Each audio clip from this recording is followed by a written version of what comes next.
Okay, now in this video we're going to cover some of the callout functions, how to create callouts for your video in the editing process. Now, as in one of the prior videos, we've created a couple of title clips for the beginning and the end. I guess technically it would be called a title clip and a credits clip, but it's my video, so I'm calling it two title clips. And then we've also, in this particular video, added some zoom and pan functions. Let me scroll this guy up here, left mouse and drag it up. You can see more of what's going on here in the timeline. Here's the video, the audio, and the zoom and pan markers. Now, and as we create these callouts, there'll be an additional box down here that will be for callouts. So now the audio, you can actually do some enhancements. You can delete the entire thing and put in your own voice or additional audio soundtracks in here, and we'll cover that later on under the voice narration function. But for the time being, let's get this guy back down to a manageable size, and let's head on over to the callout section. Take a look at this. Oh, and one thing too I want to point out is that currently I am in a Camproj or a Camtasia Studio project, so any of the additions that I make here or changes or deletions will not take effect unless I hit this save button up here. So I can really screw this one up really good and still not make any effect on it, because until I hit this save button, we're good to go. I can always just reopen this Camproj with all this as is. Hopefully that makes sense. So anyway, back to the callouts. Click on that. And again, we've got these two buttons up here that we can go to Show Me for additional assistance via videos, or Assist Me, where it kind of walks us through. So let's go to Add Callout. And you can see here we have, well, down here a little tip pops up where we can click on this and it will give us some additional information. And I'll try to do my best to go through some of these here. Now, this gives you a little preview box of what we're working on over here. So you've got several callout types we can choose from. Hit this drop down arrow. You can see the different types we have here. Now, there's a couple of them in here that are not technically callouts but come in handy. The blurred callout and the transparent hotspot. The blurred callout comes in handy, click on this, whenever you're dealing with sensitive information, like say for example you're showing somebody how to add a password, or you're showing something on your training video that requires a password or sensitive information to be shown on the screen. You can put this call out over it and it can blur it out, as you can see here in the preview screen. And you can adjust the intensity level of this blur by going back over here, scroll down, and the blur intensity scroller, you can see where it's just like, well, not even there.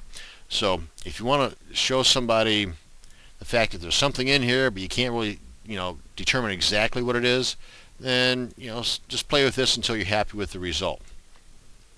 And you can have here these functions where it's fade in or fade out as well. And this holds true with all the callouts that we're going to be dealing with here. So let's get rid of this guy and go to, say, the indented arrow. So it gives you here, below the callout type drop-down box, the different options you have to choose from with this type of callout. And as you click on these, they will show you over in the preview box what they're looking like.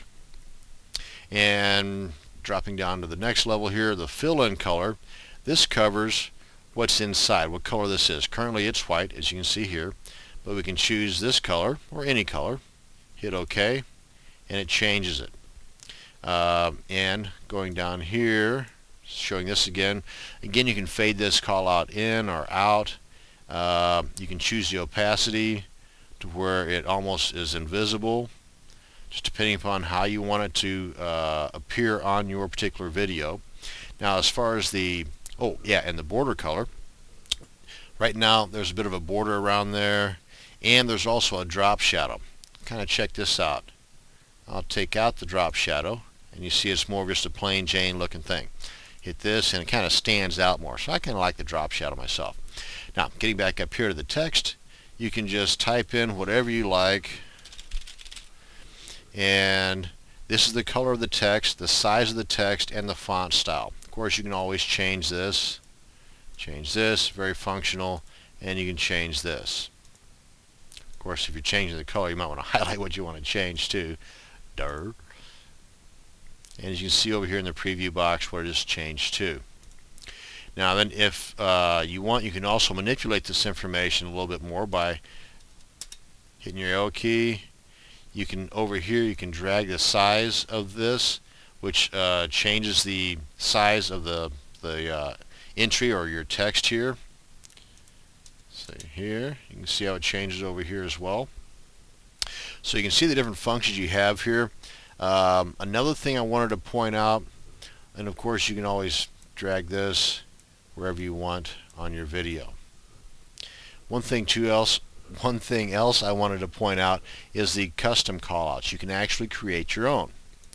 Click on this and you can create your own custom callout by going to, say, a certain image that you have. Let me see if I can find one here fairly quick. What do we got down here? Download button. What does this look like? Okay, that's what it looks like. Let's go with that. Hit OK. And now then, if you hit this drop down button, it's going to be the very last one. Of course, it needs some adjustments there, but basically any image that you have on your hard drive, you can bring that in as a custom callout. Let's pull this up and see. Drag this down here, and you can make it big. So if you've got a picture of your pet dog or whatever, whatever image you have, you can bring that in as a custom callout. And again, you can make any adjustments down here under the properties box as well. So that's a quick introduction to the callouts function. Oh yeah, and one other thing too I wanted to point out, and that would be the flash hotspot. I didn't mention this, and I won't mention this in great detail. This is probably good for a different video altogether, but this makes your video a little more interactive, whereas it would, and it's only good for flash output too. So if you're making an AVI, won't work. EXE won't work. This only works for the flash output. So if you were to check that box, click on this. It gives you certain functions here that you can work with, where if they in fact clicked this, if this were a hotspot, then something would take place. So it's not just a matter of a video any longer. It's a video that will be interactive with the viewer. It will pause at a certain point, and before the video will continue, the viewer has to do something like click this button. And it's pretty cool too, because if they click that button, as you saw on the prior screen, it also allows you to provide a URL where if once clicked, that button will send them somewhere else besides that video. So that's a nice little function that might come in handy. Use your imagination and work with it. But this brings us to the end of this video on how to work with callouts. Let me show you this real quick too. Once we get done with our little callout here,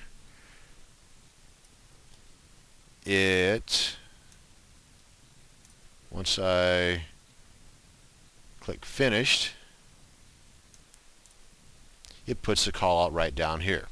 And of course, I'm not going to use this callout, but just for the sake of the video, you can also make the callout hang around a little bit longer too. Right here you can see the duration is 24 seconds. If you just get the double arrow there and drag back, you can see now it's down to 10 seconds. So that's another function for your callouts. If you want to enhance or bring to someone's attention this callout, say it's an arrow pointing to something and you want it to hang around for a little bit longer, this is how you can do that right there.